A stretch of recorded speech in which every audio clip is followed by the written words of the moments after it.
Amados irmãos, a paz do Senhor, eu sou o diácono Samuel Macedo, professor de escola dominical da Igreja Assembleia de Deus da Missão Shekinah, pastoreada pelo nosso pastor João Costa, e convido vocês a compartilhar comigo nossa lição de hoje, que tem por título O Mistério da Unidade Revelado. Nosso texto áureo se encontra em Efésios, capítulo de número 3, verso 5. A nossa leitura bíblica em classe está na mesma carta aos Efésios, do capítulo 3, do verso 1 ao verso 13. Vamos ler? Por essa causa, eu, Paulo, sou prisioneiro de Cristo por vós, os gentios. Se é que tendes ouvido a dispensação da graça de Deus que para convosco me foi dada, como me foi esse mistério manifestado pela revelação, como acima em pouco vos escrevi. Pelo que, quando ledes, podeis perceber a minha compreensão do mistério de Cristo, o qual noutros séculos não foi manifestado aos filhos dos homens, como agora tem sido revelado pelo Espírito aos seus santos apóstolos e profetas, a saber, que os gentios são co-herdeiros de um mesmo corpo e participantes da promessa em Cristo pelo Evangelho, do qual fui feito ministro pelo dom da graça de Deus que me foi dado segundo a operação do seu poder.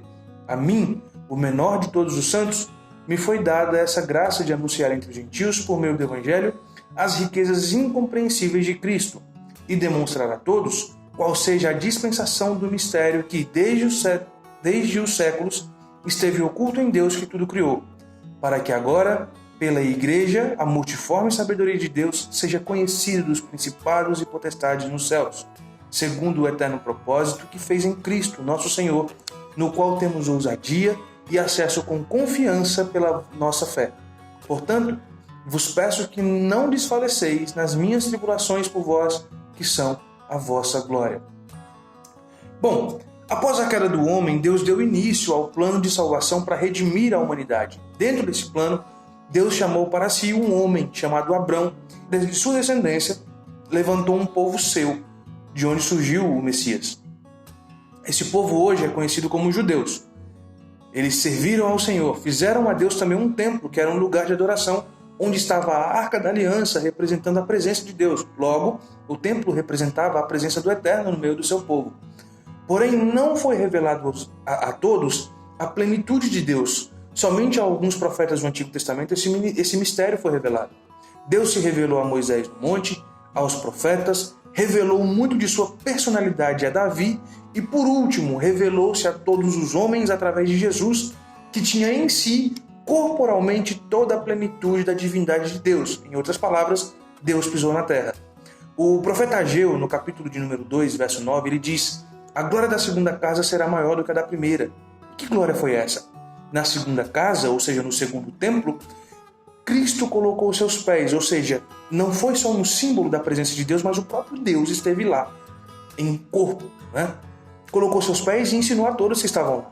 O apóstolo João afirma no primeiro capítulo do seu Evangelho que vimos sua glória, glória como do unigênito do Pai, cheio de graça e de verdade. Essa glória que pode ser alcançada por todos quanto receberem, como está escrito no verso 14 do capítulo 1 do Evangelho de João. O apóstolo Pedro, em suas cartas, vai um pouco mais além. Ele afirma que Cristo é a pedra angular de um templo espiritual em que nós, os que reconhecemos a Cristo como Senhor e Salvador, somos pedras vivas, edificados como casa espiritual para sermos um sacerdócio santo, a fim de oferecer sacrifícios espirituais aceitáveis a Deus por meio de Jesus Cristo. Está lá em 1 Pedro 2,5. Em outras palavras, nós somos o templo de Deus, edificados através da pedra angular, que é Cristo. Nessa lição de hoje, nós vamos aprender o conceito bíblico para esse mistério, como ele esteve oculto nos tempos passados e como esse mistério foi revelado através de Jesus Cristo na nova aliança e de que forma ele foi preestabelecido por Deus na eternidade. Amém? Bom, os judeus eles acreditavam ser o único povo de Deus e os únicos que receberiam os benefícios vindos do Eterno.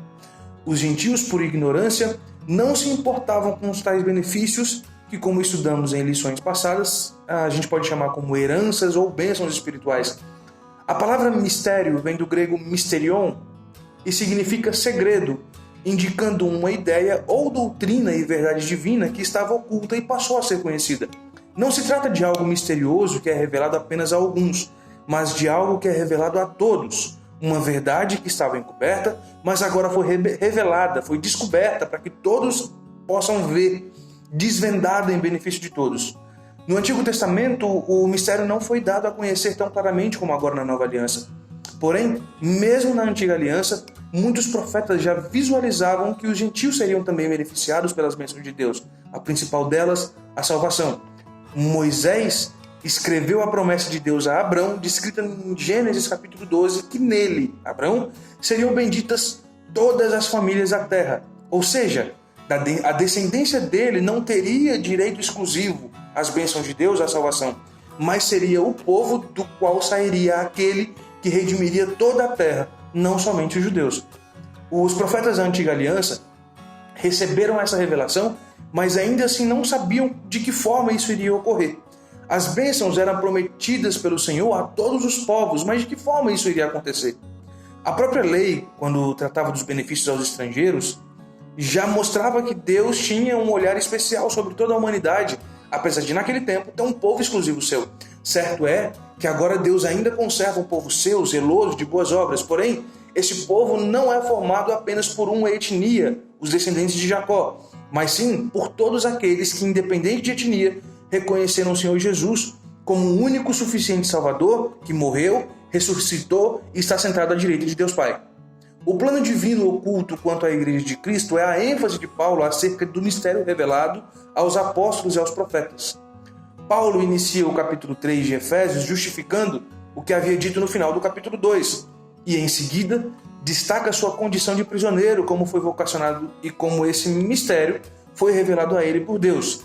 Em outras passagens de outros escritos, o apóstolo deixa claro que foi chamado pelo próprio Cristo e que a sua missão de levar o evangelho aos gentios foi entregue diretamente pelo próprio Deus. Afirmava também que aprendeu com Cristo através do Espírito Santo a doutrina que pregava.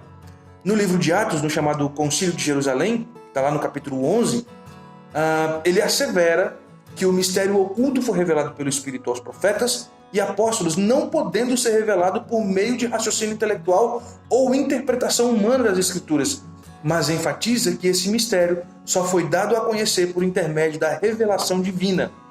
Em termos gerais, esse mistério é a Igreja. O Pai idealizou tudo desde sempre. Do plano do Pai, o próximo passo foi a obra de Cristo, a morte na cruz para a remissão de pecados, perdão e conserto do homem com Deus. Através de Cristo surge uma nova humanidade, os salvos, e esses formam o templo de pedras vivas, o corpo de Cristo. Por fim, essa nova humanidade, a Igreja, o corpo de Cristo, como representantes vivos de Deus, tem sobre si a responsabilidade de fazer com que a multiforme sabedoria de Deus seja conhecida de todos os homens, para que toda a humanidade seja parte desse corpo por meio de Cristo Jesus, que é o cabeça do corpo. Antes de Cristo, ninguém tinha sequer imaginado, a não ser, claro, os profetas a quem Deus revelou, que Deus formaria um povo independente de etnia, classe social ou cor, e que todos seriam participantes da mesma promessa em Cristo Jesus. Até mesmo alguns líderes da igreja primitiva demoraram a entender. Muitos criam que Cristo tinha vindo apenas para os judeus, mas no final das contas eles acabaram entendendo. Deus não foi pego de surpresa com o pecado de Adão. Desde a eternidade, havia um plano divino para ser executado na plenitude dos tempos. Paulo considera esse mistério de que através de Cristo todos podem fazer parte do mesmo corpo como riquezas insondáveis, uma providência divina que está além, muito além do mero entendimento humano. Agora o apóstolo considera que deve compartilhar esse mistério com todos os povos, proclamar que essa dádiva foi projetada desde a eternidade e são livremente concedidas aos homens por intermédio de Jesus. No verso 9, Paulo afirma que o mistério esteve oculto em Deus, que tudo criou. Isso significa que desde o princípio dos tempos o Criador manteve o mistério encoberto para no devido tempo ser revelado através de Cristo, mostrando que Deus sempre teve o controle da criação para um propósito eterno em Cristo Jesus. Assim, o plano de salvação que abrange o mistério da igreja e a revelação desse mistério sempre estiveram dentro dos planos de Deus, para serem executados por intermédio de Jesus Cristo. Amém? A conclusão da nossa lição eu passo a ler agora integralmente, de acordo com o conteúdo da nossa revista. O mistério da igreja esteve oculto nas gerações passadas. No tempo estipulado, Deus revelou o seu eterno propósito aos apóstolos e aos profetas. Judeus e gentios estavam inseridos nesse mistério idealizado por Deus. Tal mistério, agora revelado, deve ser anunciado pela própria igreja, conforme os desígnios divinamente pré-estabelecidos desde a eternidade. Sou grato a Deus pela oportunidade, agradeço, que tenham todos um bom domingo, que Deus os abençoe, que em breve a gente possa estar junto na nossa igreja, na nossa escola dominical. Deus abençoe.